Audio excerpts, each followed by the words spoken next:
Assalamu alaikum. Assalamu alaikum wa rahmatullah. Bismillah ar-Rahman ar-Rahim.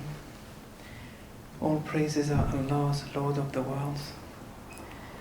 And may His peace and blessings be upon our Master, the Holy Prophet Muhammad, and His pure, immaculate Ahlul Bayt.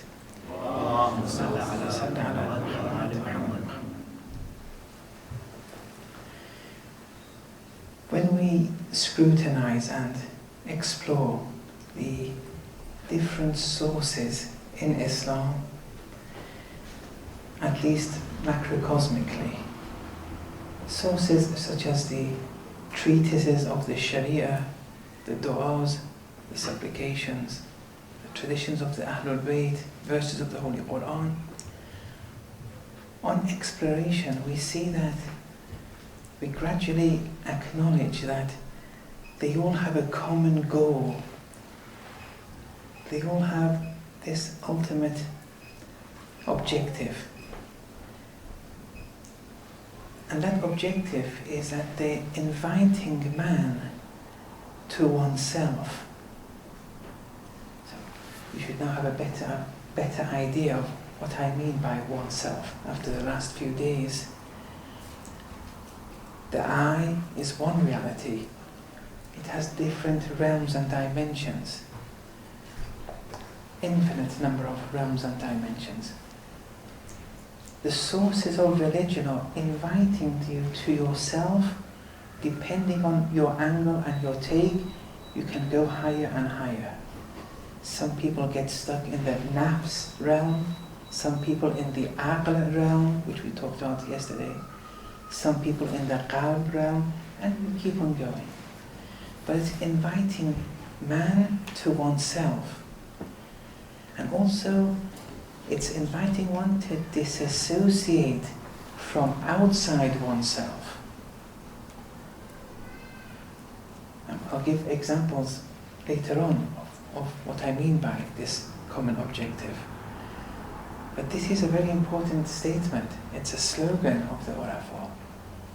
That whatever you see in religion, be it in the Sharia, in the Risalas, be it in the Ad'iyah, the supplications, the verses, the traditions from the Ahlul Bayt, they're all inviting man to oneself. It's all an invitation within. And also, it's inviting you to disassociate, to detach from everything outside you. And this demonstrates the approach that the Urafā take when they look at religion.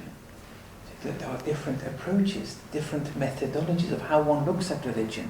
They're all correct.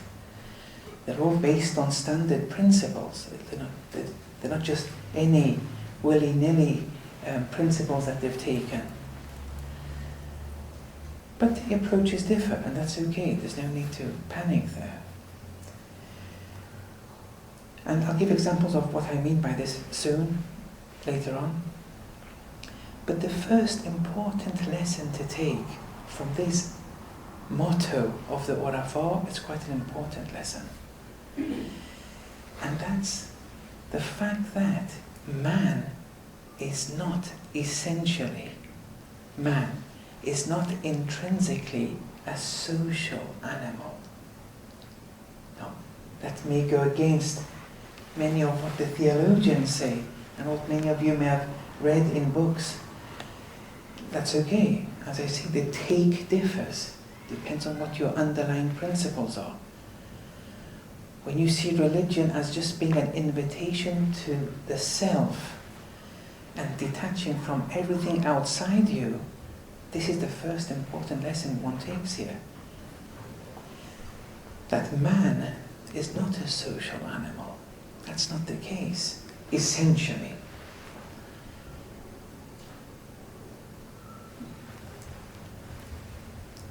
Allāma Tabatabai in his Risalatul Walaya, Mullah Sadra in volume 9 of his Asfar, they've referred to this point.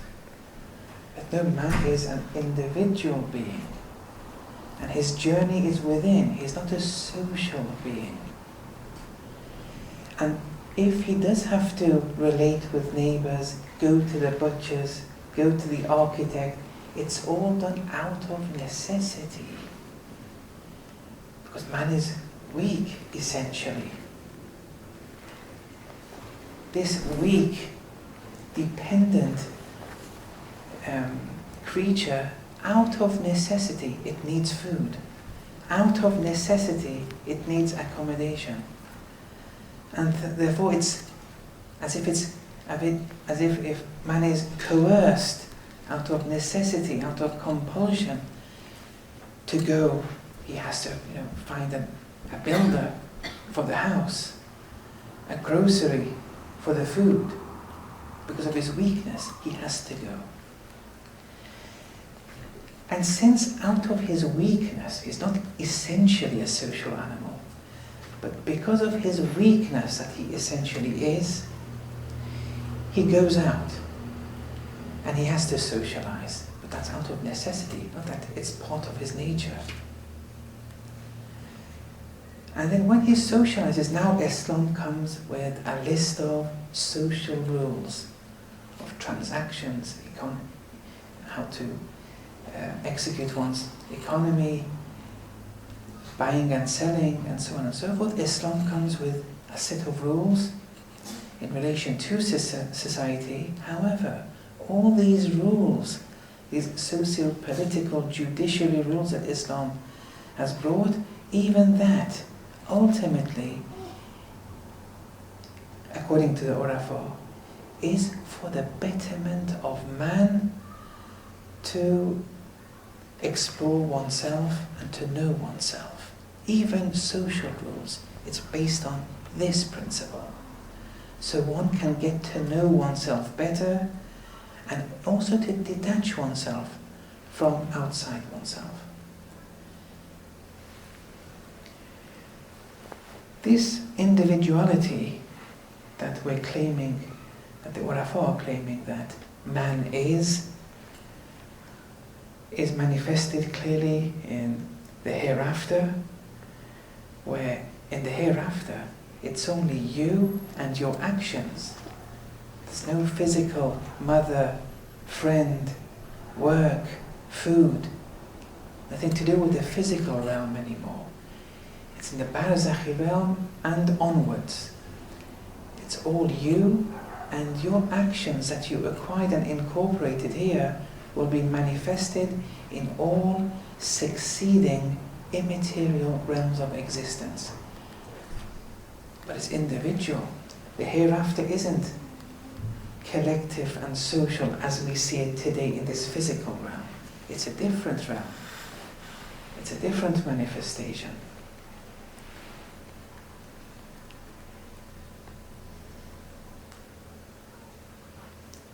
In the hereafter, it's individual.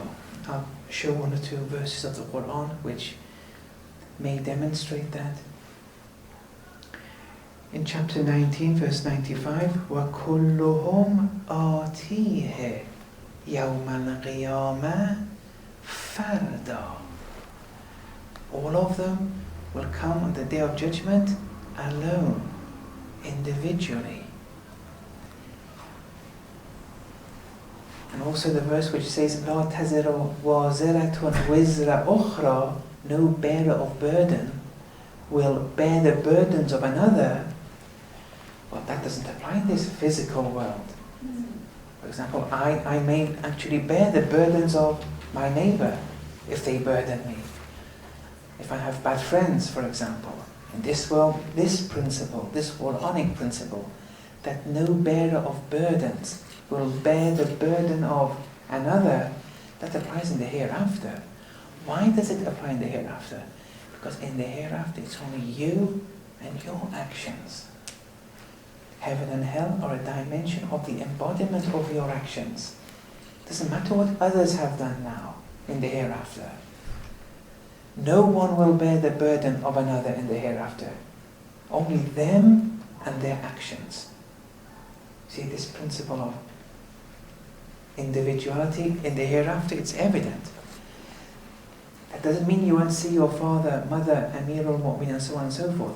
But it's not in the physical sense, according to the Urafa. That will lead to other problems. You and your actions. Inna dunya mazra'atul akhirah. Another verse, chapter 3, verse 30. يَوْمَ تَجِدُ كُلُّ نَفْسٍ مَا عَمِلَتْ مِنْ خَيْرٍ مُهْدَرًا. The day when every soul will see present before it the good that it has done. وَمَا عَمِلَتْ مِنْ سُوءٍ, and the bad that it has done. But they see it muhdara, present before it, intuitionally. In the same way that you see, in quotes, you see your anger, your happiness, your hunger, and so on and so forth. You don't see these with the physical eye, these are intuitional. The day when every soul will see present before it, muhdara, all the good it has done and all the bad it has done. On that day, tawaddu, it will wish, lo anna baynaha wa baynahu amadan ba'ida. Now, this is one verse where it's very important, the Arabic grammar here, the Arabic syntax, nahu, has a very important role here. It says, it will wish, lo anna baynaha wa baynahu. It will wish that if only there was a great distance between the soul and that bad action. It will wish that. But this if only in Arabic, the particle lo, it's called the impossible particle. There are different types. Here, lo means later. It's wishing something that is impossible to be realized. If you go through the Quran and read in Arabic, and whenever you see the lo, then if you can't understand the Arabic, go and read the translation and understand it as the impossible lo, different meanings will appear before you. It's very important. A lot of ma'arif, especially in ma'ad, you can acquire through the impossible lo. Here in this verse, it says if only there was a distance between the soul and the bad actions. If only there was a great distance, it means it's impossible for them to be distanced. Why? Because you are your actions. You can't be segregated from yourself. That's impossible rationally. You are your actions. You see here? So this is the individual nature of the self, which they're trying to show. So the you in the hereafter and the you in this physical realm, it's the same you. That doesn't change. The hereafter too exists right now as a dimensional you. Right now it exists in this physical realm. But this physical realm is an impediment to you to see it. Otherwise, heaven and hell, it's being constructed right now as we speak, moment to moment, action to action, aqeedah to aqeedah, intention to intention. We're building our hereafter. It's two different realms, but you are you. That doesn't change. So if it's an individual you in the hereafter, وَإِنَّ الدَّارَ الْآخِرَةَ لَهِيَ الْحَيَوَانِ, and that's the real life. This physical realm, كَالسَّرَابِ, it's like a mirage. That's the real life, where you will be individual. You and your actions alone. If it applies there, in this realm too, you're individual, but being in the physical realm. And out of necessity, you have to go and acquire different things from different people. You have to socialize out of necessity. Not that you are essentially a social animal. And that's why here we see that the Urafo say, suffice with the minimum. Suffice with the minimum that you need. That doesn't mean poverty, everyone to their own capacity, but suffice with the minimum. If you go outside the minimum, you're entering bounds which is outside your identity. And you'll be enhancing that dimension, predominating that over yourself. that's outside you now. You're going into unlawful, forgive the terminology, unlawful not in the Sharia sense, grounds and territory. You won't be helping you anymore. So, okay.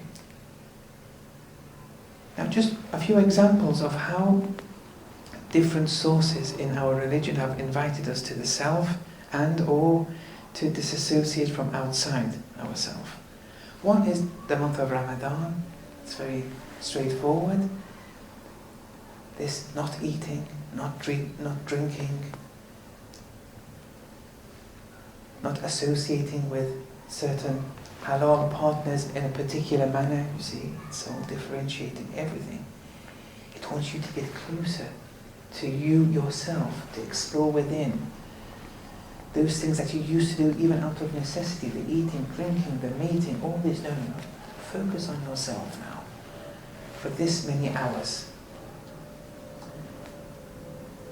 That's one example here. In Hajj we have many examples. However, the example I want to open up a bit here in this session is that of the wudu. Because the wudu we do every day. And this wudu, the way it's been emphasized in the traditions, the benefits that it has, if we don't understand the esoteric dimensions of it, we'll just benefit very minimally from the wudu. Your child may say, why do we have to do the wudu or the ghusl in this particular order? Let's just wash ourselves.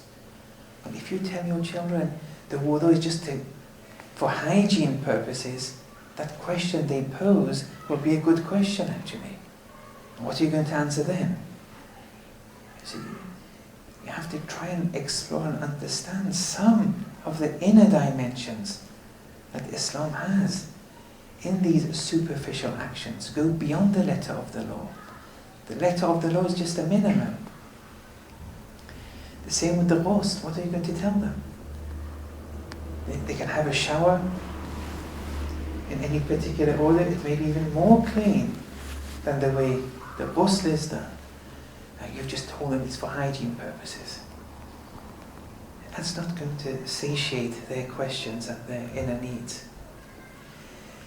In the wudu, Imam Khomeini in his Adab al-Salat, which is a very good book, and it's translated into English. In the section of wudu, he said that Ibn Arabi, in one of Ibn Arabi's works, has classified 150 different wisdoms behind the wudu. That's something incredible. 150. Because there's no end to it. The route to Allah is infinite. This wudu is something spiritual. The physical aspect is just a physical aspect. You can't suffice with that. And then, in that book of Ibn Arabi, there's no need to mention the name of the book because, although it's not translated either, but it's quite a deep book. People can very easily misunderstand. It has to be done with a ustad, primarily. In that book, it speaks of the different wisdoms between different actions. For example, inhaling water through one's nose and gargling the mouth and just washing the hands before the actual wudu, the obligatory aspects, which includes 2 washings and 2 wipings. These 3, they're mustahab. They're not wajib to do. But it's good to know the esoteric meanings behind it. When you inhale water through your nose, this is for you to remind yourself to eliminate all traces of snobbery during the day. See, snobbery where you think you're of a higher level than others. I'm not sure whether the Americans have that word or not, or if they have an equivalent to that word, but that's important, you see. Gargling the mouth, recalling that you'll never use any bad language during the day. You would never lie during the day. Yes, gargling the mouth can look quite ugly, especially in some countries, the way they gargle the mouth, it can get out of hand sometimes. However, these are just mere conduits, routes, to that esoteric meaning. Bad language is forbidden. It's impossible for me to use bad language when I'm using the same tongue, the same mouth, when speaking with Allah subhanahu wa ta'ala. Have some haya.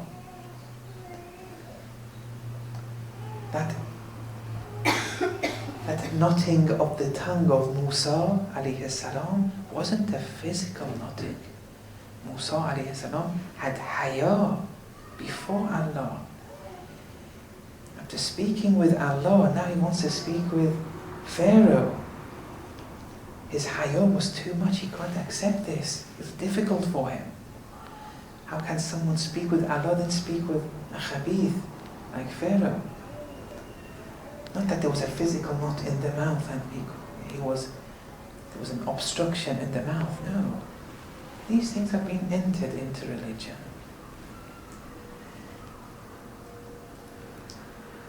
Then the washing of the hands. It's a sign of giving. Before the actual 2 washings and the 2 wajib wipings, the washing just of the hands before you start washing the face. Yes, a sign of, you just give. Give from your wealth. Learn to give. You see, when you give, you keep on eliminating the ego more and more, rather than having but not giving. And then so on and so forth. As I say, the list is very long. I want to just concentrate on one of them now, and that's the washing of the arms from a bit higher than the elbow downwards to the fingertips, and washing it all the surface of the arm. Here, it starts with the elbow joint. There's a reason. There's a wisdom behind starting with this elbow joint here, rather than going up towards the elbow joint. This elbow joint is a very strong joint, very important. And you do many things through it. This elbow joint is symbolic and indicative of worldly causes, things that are causes in this world, by means of which you do things with them. This microphone is a cause. This book, the doctor, the grocery, the alarm on the car, these are all causes. In wudu, look at the depth here, you want to wash yourself from all these causes. Wash yourself. And see only one cause exists, and that's Allah subhanahu wa ta'ala. This is a very important dimension to the wudu. You go to the grocery gives you food, you thank the grocers. There's no doubt the etiquette has to be observed. But you don't see the grocer as ar-raziq, as the provider of sustenance. You see Allah as the provider of sustenance. You go to the doctor, he gives you medication, cures you, but you don't see the doctor as the cause. Allah is the cause. Allah is ash-shafi. You're washing yourself, wherever, in all walks of life, you're washing yourself from all causes in this realm of multiplicity, and acknowledging, meanwhile, that there's only one cause, one true cause, nothing else, and that's Allah subhanahu wa ta'ala. You put the alarm clock on, the alarm in the car, for example. You don't see that alarm as protecting your car. Allah is Hafid. You can use your own initiatives. You can think of many examples. You come here, you learn something from the lecturer, from the speaker. You don't see the speaker as bestowing this knowledge. Allah is the true mu'allim, the alim. That's what we mean. Allah is alim. Wherever you see knowledge being disseminated, wherever you see it, Allah as this attribute of alim is manifesting His attributes.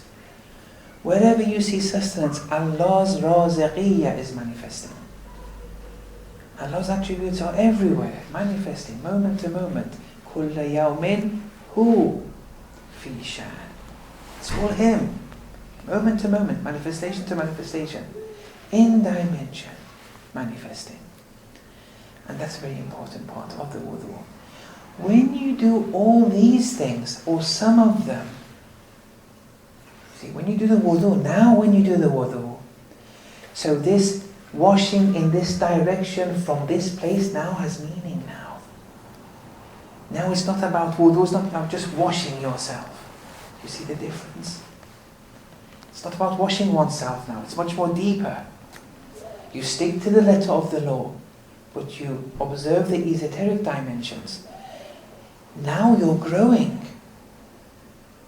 But if you just stick to the superficial aspect for 70, 80, 100 years, the spirit won't grow.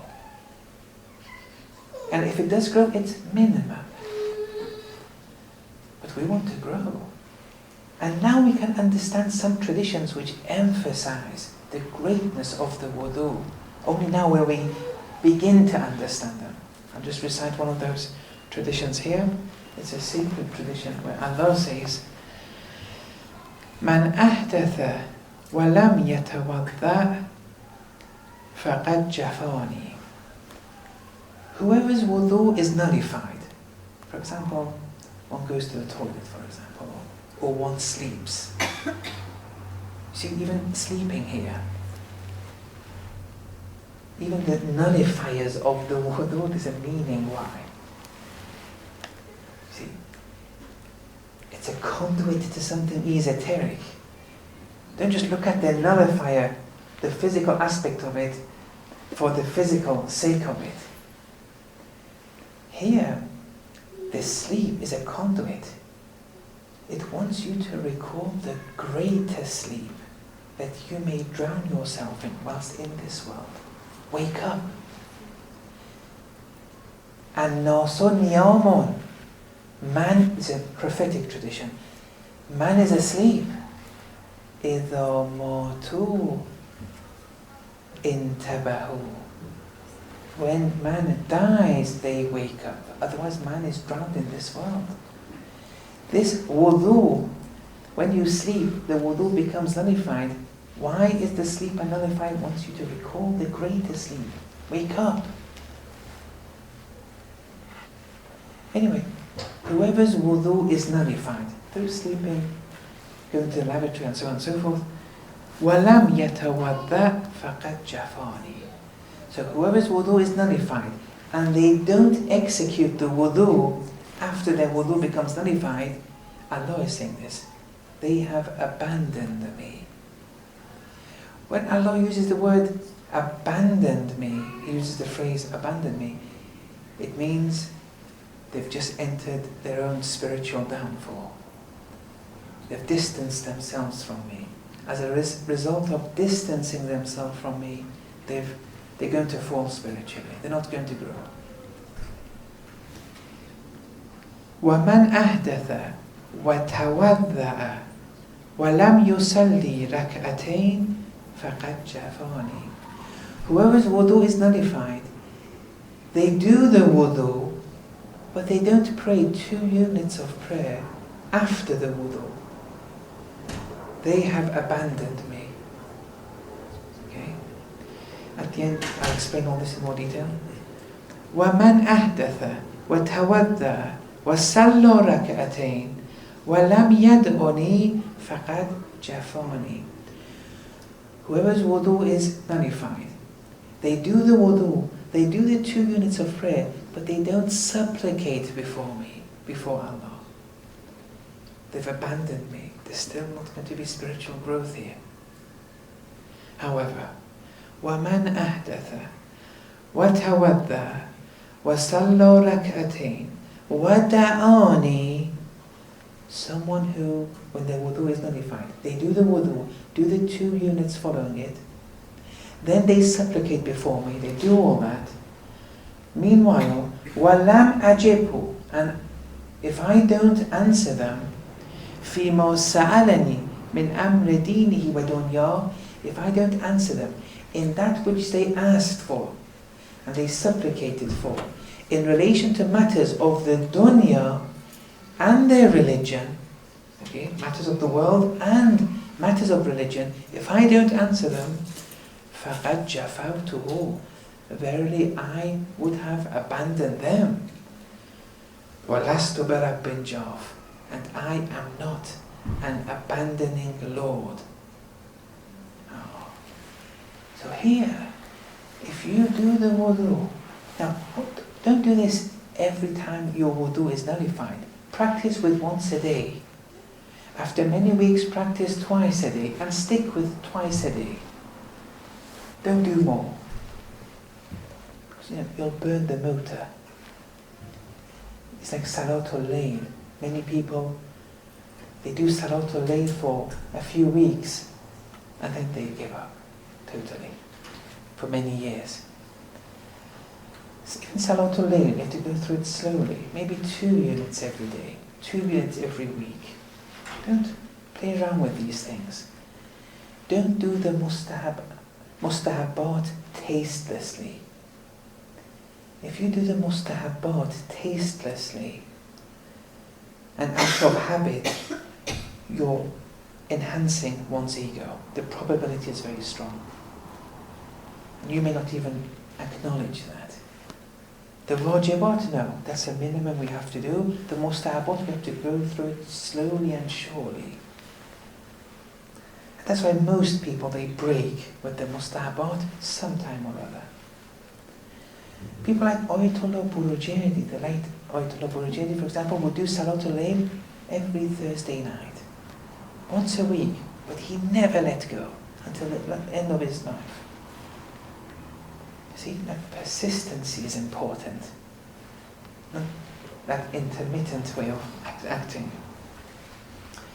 So why should doing the wudu with this salat after the 2 units, it's like the 2 units in the morning prayer, with the intention to acquire proximity with Allah, and then you supplicating before Allah, whatever you want in matters of the world and in religion, you'll be given. It's impossible not to be given. Why? Of course it's not just a physical washing. That has no effect. That's a minimum. That's just an excuse to go to deeper realms. It's because if you do all the esoteric dimensions of the wudu, of course you'll grow. If you incorporate the esoteric dimensions of the wudu, yes, you'll grow. You'll become stronger and stronger. And that's how we have to see these traditions. Okay. Now, a question arises here as to, okay, the Urafal say that everything is to focus on the self, an invitation to the self, and to detach from everything outside. But we have, family.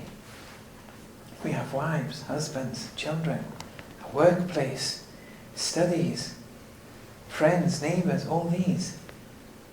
What are we going to do there? And actually, they say we have no time. But actually, the reverse is true. It's their angle of seeing the world is problematic.